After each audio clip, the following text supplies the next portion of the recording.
Herbert Hoover, President of the United States from 1929 to 1933, is remembered today by most for only one thing: being president at the start of the Great Depression and failing to effectively deal with the crisis. So much so that the shanty towns of the homeless and unemployed people living in public parks in the 1930s were named Hoovervilles after him.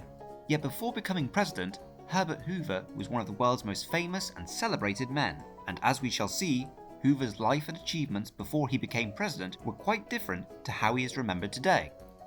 Herbert Hoover was born in the town of West Branch, Iowa, which incidentally makes him the first president to be born west of the Mississippi. Hoover began his adult life working as a mining engineer at various companies, including for the British gold mining Bevic Mooring and Company, a job that would have him circumnavigate the world 5 times, going to places as far away as China and Australia. In fact, Hoover was in China during the anti-Western Boxer Rebellion of 1900, when the Boxers, named so for their use of Chinese martial arts, besieged the city of Tientsin, which hosted many Western foreign nationals.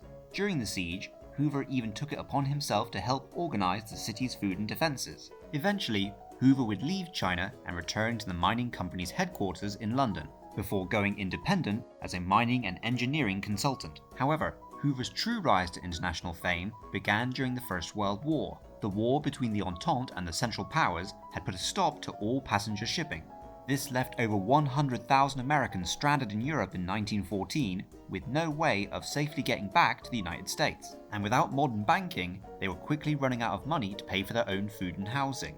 And so in order to get these people home before they ran out of money, Hoover, as a prominent American businessman, assumed leadership of the Committee for Organizing Relief and Transportation for those who were stranded. And in a demonstration of the efficiency he would later be renowned for, Hoover was able to get his fellow Americans home quickly and safely. And out of the more than $1 million of committee funds Hoover loaned out to Americans stuck in Europe, they were able to pay back all but $300. This reputation for efficiency and cost-effectiveness made Hoover the obvious candidate for another wartime task, organizing food relief in German-occupied Belgium. Germany had invaded and occupied Belgium at the start of the war, and soon after, the British began a blockade of the whole of the German-occupied coast. As a result, no food imports could reach Belgium, and with Germany extracting all it could to feed its own hungry population, Belgium was on the verge of starvation. Britain would not even allow any food imports to Belgium in case they ended up in German hands. The Belgians thus needed someone to find a compromise between these two sides, otherwise 8 million Belgians would face starvation. America, as a neutral nation at the time and with a great food surplus, seemed the only nation capable of organizing food relief, and Hoover was the ideal man to lead the effort. Hoover himself said, "I did not realize at the time, but on the 3rd of August 1914, my career was over and I was on the slippery road of public life." As a man who lived for work and not much else, Hoover threw himself into the role and created the Commission for Relief in Belgium, which oversaw the export of food relief to Belgium, all the while trying to keep it out of German hands, handling every stage of food distribution. The food didn't technically become Belgian property until it was in Belgian homes. This action won Hoover international acclaim and was said to have saved more lives than any other person alive, and was even called by some the greatest humanitarian since Jesus Christ. However, Hoover was not completely altruistic. He released frequent press releases lauding his own achievements and even demanded control over all announcements made by the Commission for Relief in Belgium, so it couldn't credit anyone else at his expense, which hampered the ability of the Commission to collect donations. Also, Hoover had little feelings towards the people he was helping, never once visiting a relief center, and when an aide took him to a field kitchen, he recoiled and said, "Don't you ever let me see one of these things again." Yet after the war, Hoover's job wasn't over. With the redrawing of Europe's borders, the destruction of so much land and industry, and waves of refugees moving across the continent, food production collapsed, and so Hoover's food relief efforts expanded to include much of Europe, particularly Poland, Austria, and Russia, which was now experiencing a civil war. Obviously, supplying food aid to America's former enemies and areas under Bolshevik control was not universally popular, but Hoover lobbied for continuing aid, saying, "Whatever their politics, they shall be fed."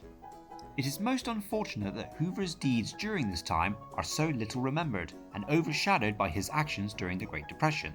At the time, he was one of the most respected and admired men on the planet. to the extent that Soviet author Maxim Gorky said to Hoover that your help will enter history as a unique, gigantic achievement, worthy of the greatest glory, which will long remain in the memory of millions.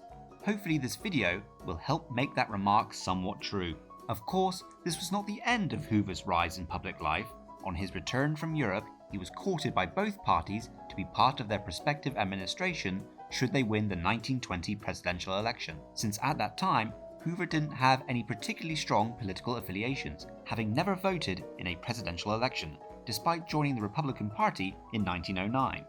In the end, it was the Republicans who won in 1920, and because of his reputation for organization and efficiency, he was made Secretary of Commerce by the new president, Warren G. Harding, a role which he expanded to include administration of the new technologies of radio and domestic air travel, giving him almost unprecedented influence over the American economy, being nicknamed the Secretary for Commerce and the Undersecretary for everything else, before completing his political journey and being elected president in 1928, which was actually his first ever elected public office.